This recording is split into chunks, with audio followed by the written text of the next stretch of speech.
Assalamu alaikum wa rahmatullahi wa barakatuh, ahibati fillah, j'espère que vous allez toutes bien. Donc on se retrouve aujourd'hui pour continuer l'apprentissage de la compréhension des sourates, toujours avec comme support le Coran expliqué aux enfants.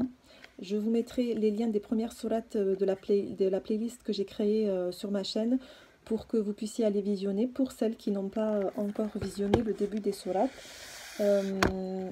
À partir de cette sourate, je vais rajouter le livre, le tafsir, qui est très bien expliqué, de Ibn Kathir. Donc nous en étions à sourate Al-Masad. Je vous laisse avec la lecture de la sourate et je vous retrouve juste après pour la traduction en français et l'explication de la sourate. A tout de suite. Bismillahirrahmanirrahim. Tabbat yada abi lahabin wa tab. Ma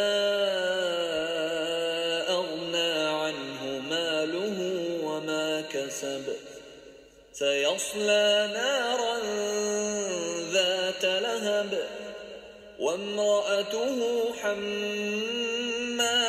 الحطب في جيدها حبل من مسد. Donc la corde, au nom d'Allah, le tout miséricordieux, le très miséricordieux.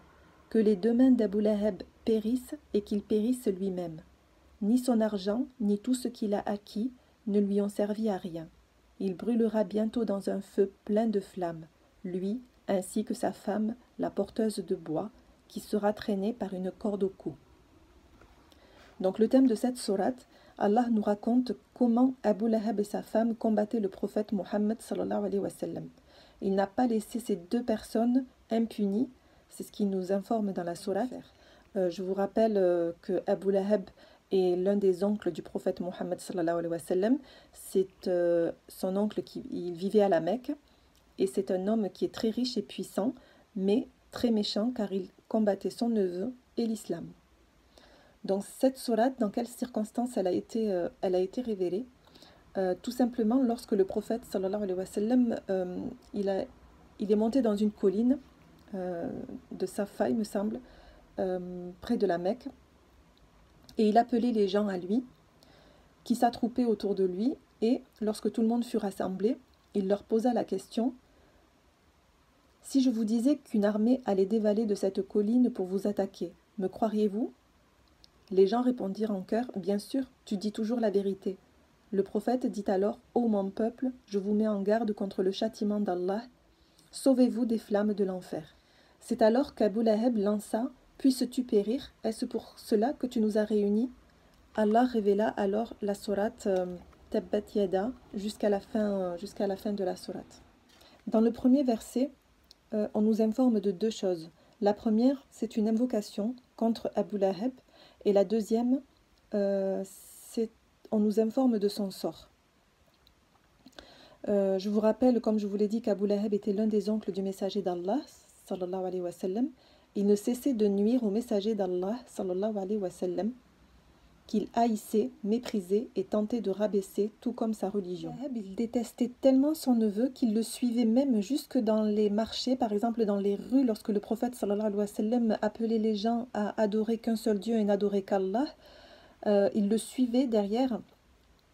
Et il disait aux gens que c'était un menteur, qu'il faisait partie d'une secte. Donc lorsque dans la sourate, il parle de sa fortune, lorsqu'on parle de sa fortune, sa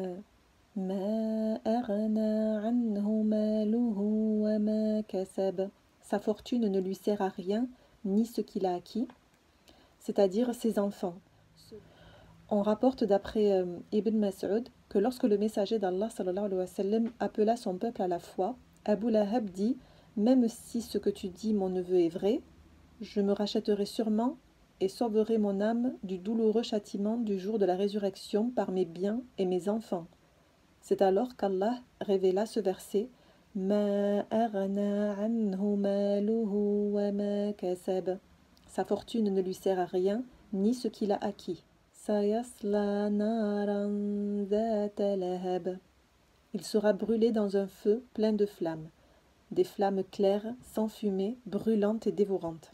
En ce qui concerne le sort de Jamil, la femme d'Abu Lahab, qui également, elle aussi, détestait le prophète sallallahu alayhi wa sallam, elle a participé à la nuisance du prophète par des gestes qu'elle faisait, c'est-à-dire qu'elle allait déposer des épines et des ordures devant sa maison, parce que la maison du prophète alayhi salatu wassalam, était juste à côté de celle de son oncle, et elle déposait des ordures, des épines devant sa maison pour qu'il se blesse et se salisse.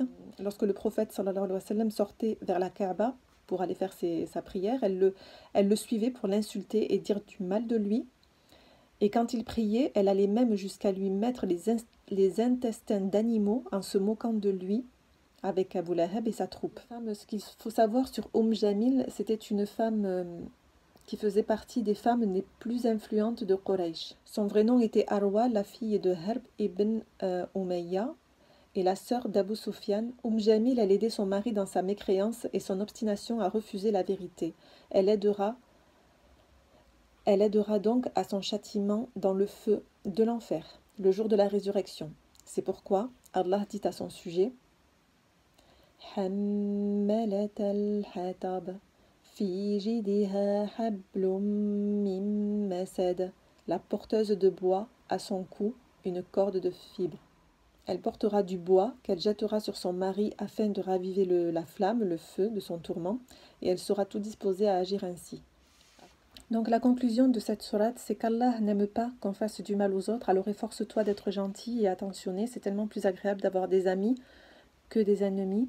Allah aime également quand on invite les gens à faire le bien, alors n'hésite pas à encourager tes frères, tes sœurs et tes amis à faire le bien, mais surtout, montre l'exemple. Et si tes amis te parlent et te donnent de bons conseils, il faut les écouter. Ne sois pas comme Jamil qui préférait insulter et se moquer du prophète sallallahu alayhi wa sallam. Je vous retrouve dans une prochaine vidéo pour la sourate An-Nasr.